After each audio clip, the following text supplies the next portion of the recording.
Assalamu alaikum everyone, welcome to my new blog. কী অবস্থা সবার?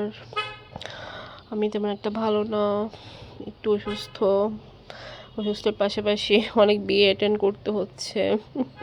আসলে ভাই বোনদের বিয়ে, খুব পরিচিত বিয়ে হলে অ্যাটেন্ড তো করতে হবে। তো আমার বোনের আঁকতে আসলাম, শাড়ি পরছি, অনেকদিন শাড়ি পরা হয় নাই। শাড়িটা মেবি অবশ্য আমার একটা ননদের বিয়েতে অবশ্য পরা হয়েছে, এরপর আর পরাই হয় নাই।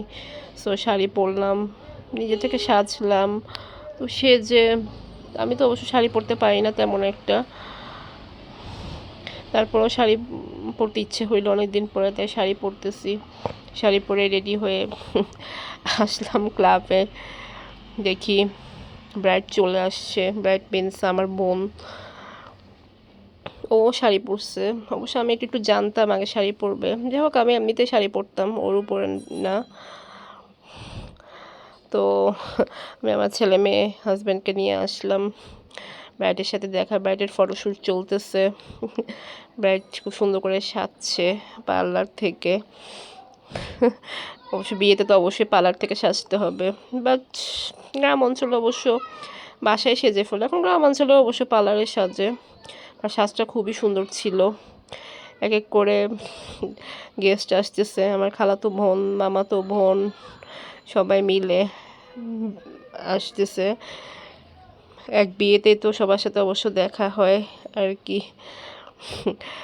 তো ওই যে আমার খালাতো বোনকে দেখা যাচ্ছে, খালাতো বোন, মামাতো বোন, চাচাতো ভাই, সরি চাচাতো ভাই না, খালাতো ভাই, মামাতো ভাই, সবাই একসাথে মিলে ফটোশ্যুট করতেছে, আড্ডা দিচ্ছে, মানে খুবই জমজমাট, কি আর বলবো। তারপরে এদিকে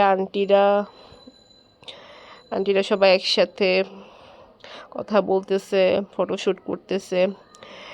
এই দিয়ে বউয়ের শ্বশুর শাশুড়ি সবাই উঠলো স্টেজে, ফটোশ্যুট করতেছে। এদিকে জামাই আসছে, জামাই অবশ্য হ্যাঁ আসছে অনেকক্ষণ পরে।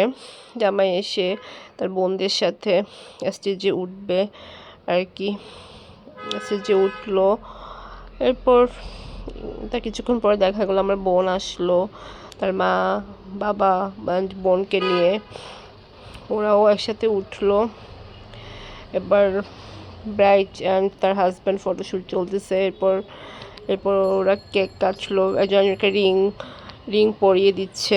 আগ প্রোগ্রাম তো, আগ মানেই তো আসলে বিয়ে, ফুল বিয়ে আসলে সম্পন্ন হইলো। এদিকে সারিম ইসমারা খুব এনজয় করতেছে বাচ্চাদের সাথে, খুবই মজা করতেছে। ইসমা আসলে শুধু স্টেজে উঠে। সো আমরা প্রোগ্রাম অ্যাটেন্ড করলাম, খুবই মজা করলাম। ভালো থাকবেন সবাই।